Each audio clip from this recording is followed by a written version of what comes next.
Yeah, I'm Darius Bucher, and for those who don't know me well, I've been married for 31 years.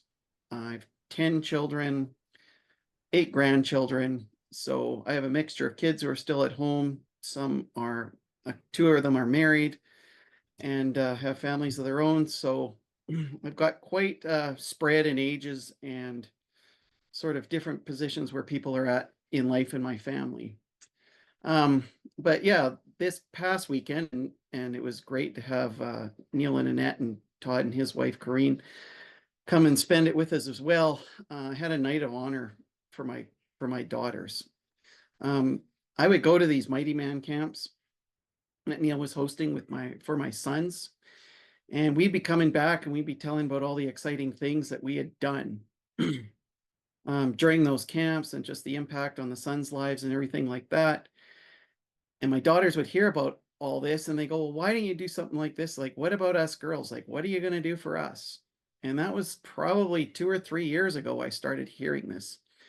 So my youngest daughter, who's 15 years old, she is definitely one who likes to know if father's got a plan about anything. And so the only thing that I could tell her is like, oh yeah, for daughters, they have princess balls. And she's so I was hearing about it on a regular basis. So when are they going to have a princess ball? When are they going to have a princess ball? And nothing was happening. Time was marching on. Finally, this fall, I find myself riding my mountain bike, going up a hill, and God spoke to me. He says, I want you to honor your daughters, like to have a night of honor to honor your daughters. You need to do it soon and don't go cheap. You need to show how valuable they are based on the value that you're willing to spend. It had to be a big deal. So I went home after doing that. I was quite excited about it. Um, I would have to say that I hesitated about doing anything like this before just because I didn't have a clue how to do it. I didn't feel equipped to do it. I really didn't know what it would look like. Part of me didn't even know the value of the importance of it. So I've been growing over time, but I went home and I told them that I was going to throw them a party, gave them a budget, said it's yours. Go ahead and organize it, make it your own. We're going to have fun. We're not going to go cheap on it. And we're not working. It's not going to be at a town hall where we're, um, having to make food ourselves and then clean it up afterwards and stuff like that. We're just going to go and it's just enjoy the moment. So they were extremely excited about that, especially about the part where they got to go out and buy gowns. Um, yeah, give girls your credit card and send them shopping, and I can tell you there's some pretty happy campers. But I was able to formulate this over time. It was took us 2 months to put it together. We're able to host it at a local hotel in one of section of their ballroom, fully catered. Had about 50 of us there, tight family, people who were close who had impacted the girls' lives were able to come, which was really awesome. But one thing I can say is I was putting it together, like I was saying, I didn't really know totally what to do. I had seen, videos of princess balls and things like that, but I find myself in the position where my oldest daughter, who's 27 years old, she's married and has 6 boys already.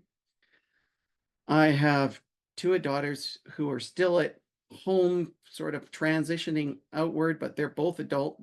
They're both adults. And then I got 2 teenage daughters. So I have 5 daughters who I wanted to honor. They're all in different stages of their life. And so how am I going to do this? We took a look. I sat down with the girls. Neil had given us a sort of a rough template of what a purity ball, or I mean, a princess ball looked like. The girls looked at it. There were aspects of it, and this is what I found really interesting. They were just absolutely horrified and in shock. It's just like something like, I am not doing a purity pledge in front of everybody. Like, no way. That's something that's really personal for me. That just doesn't work. Uh, it was interesting how different personalities, even within my girls, and of course, with my oldest daughter, that didn't make any sense whatsoever. Um, The other thing that I really felt, there was just other things that I thought about or considered, well, we could do this for the ceremony and this and that. Just the different reactions and responses they had to it. It was just really interesting. I had given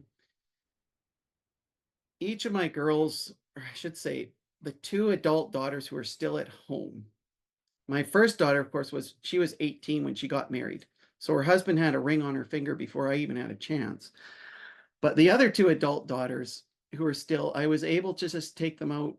One of them I took out for lunch. One of them was just in a quiet space, in a quiet moment, and I was able to give them a ring just as a symbol that I love them.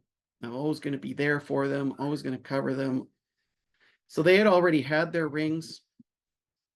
And my two youngest daughters didn't have rings at all. And I'm just like, well, it'd be nice to put a ring on their finger just to show, my dedication and my commitment to them. But for my oldest daughter, like that was an absolute no-go because she already had a ring and she's already in covenant with her husband. So that wasn't going to work. My other two daughters were the same way. They're just like, I don't really want you putting anything on my finger because that should be something that I feel that my husband should do, not you. I want, like, they're happy to have the rings, but they want to put them on their fingers themselves. And my younger daughters, they weren't in that space. It didn't really matter to them one way or the other. So I've got all this. It actually, to be honest with you, made for some tense moments for all of us because there was some things that came up in our conversation about how to put this together that I just didn't anticipate. And it was just a mixture of personalities and stages of life. However, as time went on, I found it was really healthy because it brought things up in conversations that otherwise we wouldn't have talked about. It was another way of tightening our relationship, to be honest with you. So I went to the Lord and I asked for wisdom, and he did show me what to do and even what to call it. I mean, first we just called it a princess ball because we didn't have a clue, but I just called it a night of honor. And really the objective of the whole thing was to make sure that my daughters knew they were valued, they were loved, they were cared for, they were secure, that I was always there for them. Like that was the biggest reason that I wanted to put it together. And so the ceremony part, I realized, wasn't really the most important part. The most important part at the end of the day was that they got the message.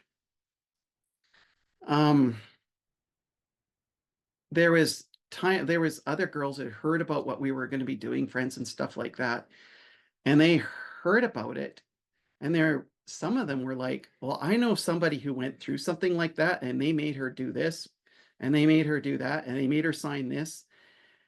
And there was like and I can tell you that some of that stuff did put a bit of hesitation into my daughters, worried, like, especially my oldest one who is already married, and her husband's like, well, what exactly was I going to do? Was I going to overstep my bounds, violate their trust? There was some stuff like and I didn't totally know what I was going to do because I'd never done this before. But God just, like I said, I just put it before him.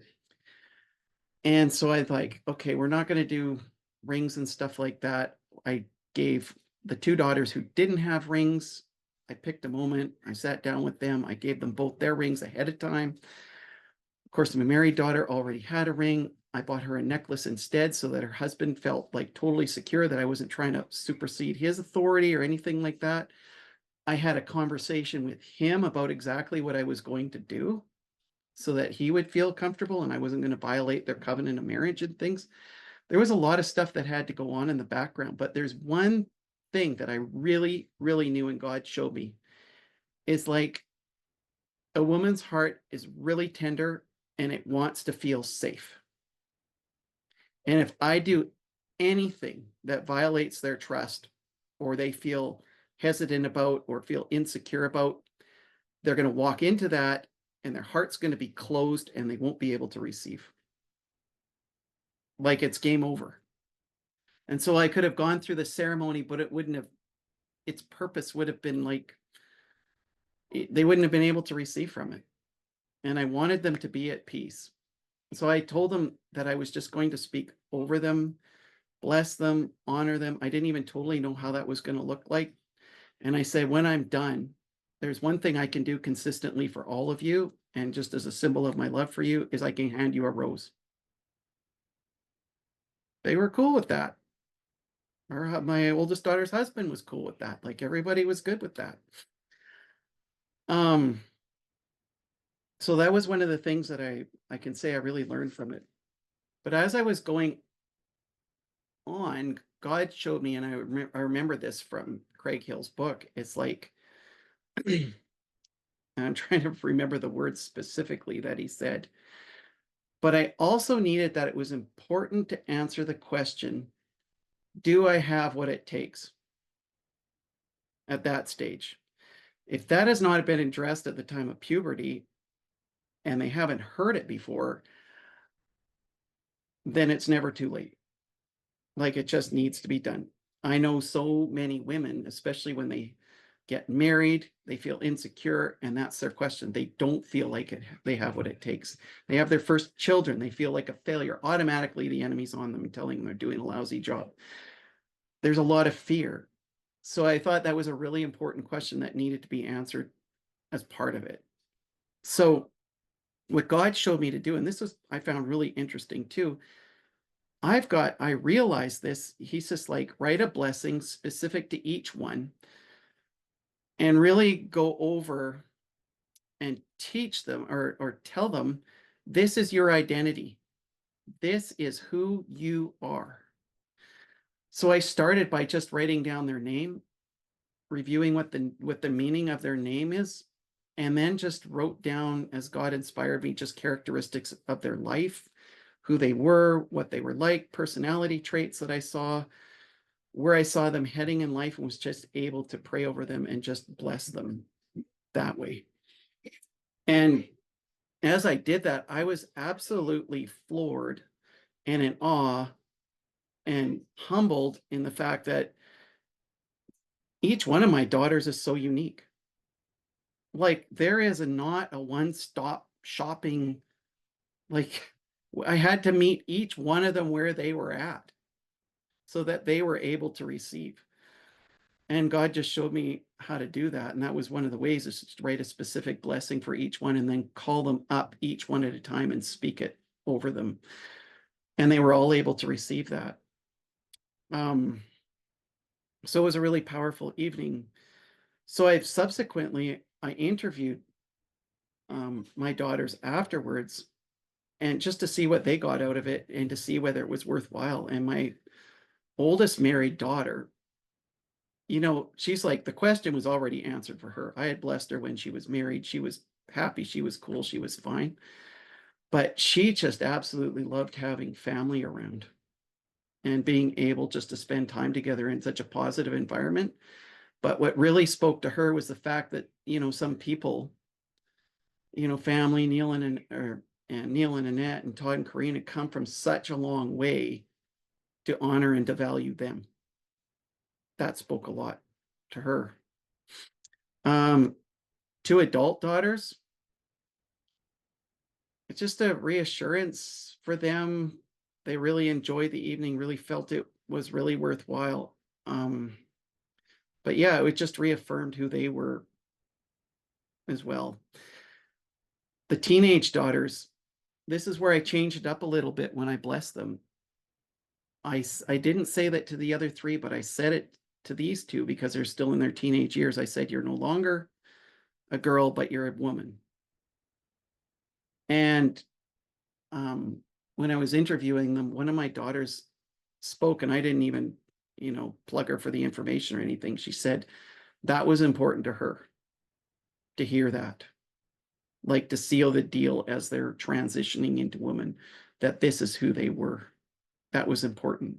My older daughters, who were already adults, that had already been sealed for them. They were secure. One of them I asked, I said, would it have been important? Did you want to hear those words?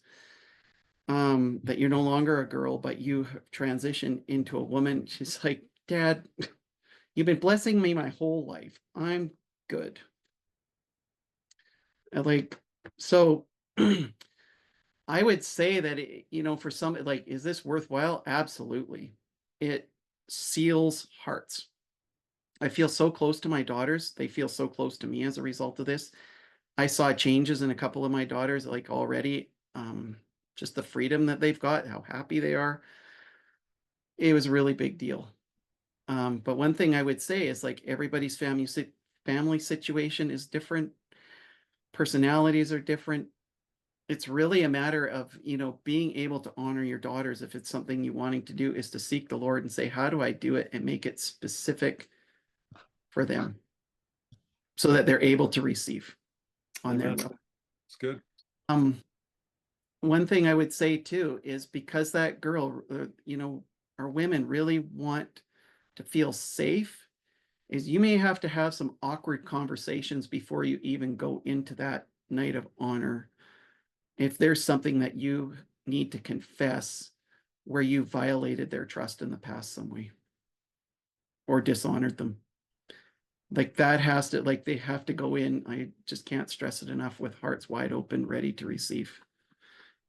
And some of those confessions, some people can do it on stage, but a girl may not feel safe. They don't want all that stuff out in the publicly. You know what I'm saying? Yeah. Um, so yeah, I That open was up questions or anything like that. That's as best as I can sum it up. But I would say that that is, next to my wedding, that's the best money I've ever spent. Like, you well, can't put a it was an amazing night, for sure, Darius, and thank you for inviting us to be a part of that. And what I really appreciated was, Darius had about 2 pages or 2.5 pages of blessing and notes and things that he talked about each daughter, very specific blessing for each one. And it was really powerful, and you could see that each of his daughters was very moved by it. And it was just a great night. I want to just share my screen just for a moment, and maybe Darius, you can just introduce us to your family here. So I'll just share this. I'll share this little slide here. All right. Okay. So Yeah, Darius, so there's my family. Okay. So you want me to start from left? I'm looking at the screen from left to right. So my daughter in the blue dress, that is Zara. She's 22. Then my daughter beside her, that smiling big with the tiara on her head, that is Micah, and she is 27. She's the one who's got six boys already, strapping dairy farmers up and coming. My 15-year-old Saphira is beside her, and then to the right of her, that's Jeremiah, who's 17, and then my daughter Anna, who's 24. And then, of course, beside Anna would be my lovely wife Leslie, who I've been married to for 31 years, and there's me. And then you can see the boys are all standing in order from shortest to tallest, youngest to oldest. But that's my youngest, who's 5 years old. That's Zebulun. And then there's Gideon, and he's 9. And Zion, who is 12. He went to the Mighty Man camp this fall, and I was able to lead him through the rite of passage. Then Japheth, who's been to 3 Mighty Man camps, and he's been through the rite of passage a couple of times and really loved it. And then my oldest, Judah, who has also gone through the rite of passage through one of the campouts Neil had. So yeah, that's the 12 of us. yeah, and yeah, it was just great to meet the whole family and just see how blessed they were. And I think wasn't it Gideon that was holding the roses, and he would hand Yeah, you. kind of. I was And hoping to the, survive. the one thing that Gideon said, that there was 2 left at the end when you had your last daughter, and he goes, "Who's the other one for, Dad?" Yeah, that's right. Tell us what you did with that final rose, Darius. Yeah, of course I had to call up my wife Leslie, because I don't do this alone. I didn't raise 5 daughters by myself. I don't know where I would have been without her. But I can tell you, she has gone through so much. Um, just in coming from a broken home herself, where their father essentially abandoned them, battles with cancer a couple of times, and there she is, just standing happy and healthy. And God gave me a word just to honor her and how he felt about her. But basically, that she was an overcomer and she was blessed, and he was well pleased with her. It was very short, very simple, but impactful. Yeah. Yeah. Todd, you were there. Any comments on what you experienced as you watched Darius bless his daughters? It was pretty amazing. And like he said, he had each one specifically blessed for in different ways because, yeah, all 5 of them were totally different. But you could just see how tall they stood in the blessing of their dad, or a father's blessing, telling them who they were in their heavenly Father and who their destiny is to be. Beautiful. How many here have a daughter or a granddaughter, somebody that's in your life? Yeah, you got 2, somebody got different. Yeah. And, so we have not done a lot of the father-daughter blessing nights, nights of honor, nights of becoming. But we want to make that part of what we do as Mighty Men, is not just to have Mighty Men camps for fathers and sons, but we want to equip men to be able to do these. And that's the reason I asked Darius to share tonight. Any comments or questions just before we kind of move on to our teaching part for tonight?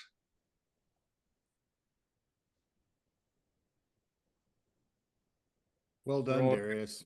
Well done. Good job. There's one thing that came to my mind just to kind of seal it up with the importance of doing something like this, because it's something that's removed and foreign to our society. But if this was done for every girl, there would be no need for feminism. Yeah. Because their hearts would feel secure and safe. And feminism is a result of women who feel violated and need to fight for themselves. And keep in mind, you could not have done this if there wasn't stuff if there was stuff that wasn't right with them. Just as you'd mentioned, you got to clean house. You got to make sure that those things absolutely do. So yeah, yeah, it's really important.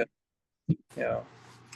What I really was honored or respected is how you found the path, what is the best thing for them in your situation, what your girls actually need. It wasn't just some recipe, oh, other people did this, so therefore now we got to do this, or that, it is so cool that you did that.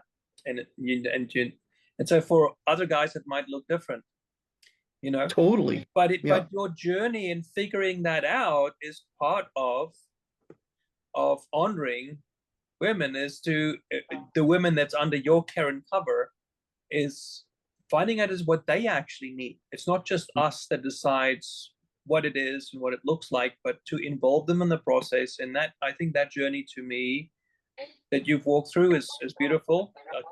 I guess I'm beginning mine here on this side and preparing in the next 2 years for Vera and then Eleonora. Mm-hmm. So, yeah.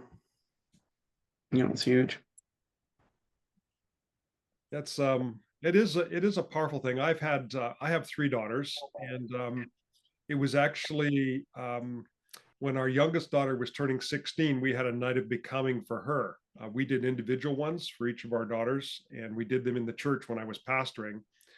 And we had brought together teachers, friends, family, parents. Of course, we were there, and we did a similar kind of a thing. We had a worship, and we had a father-daughter dance, and we just had a great time of blessing. And when we were done, I was a mess, just because I'm just a softie with my daughters. And I went into my office. I was still pastoring in the church, and I got into my office. I sat down, and the Lord spoke to my heart, and he said, "Neil, you're done here at the church."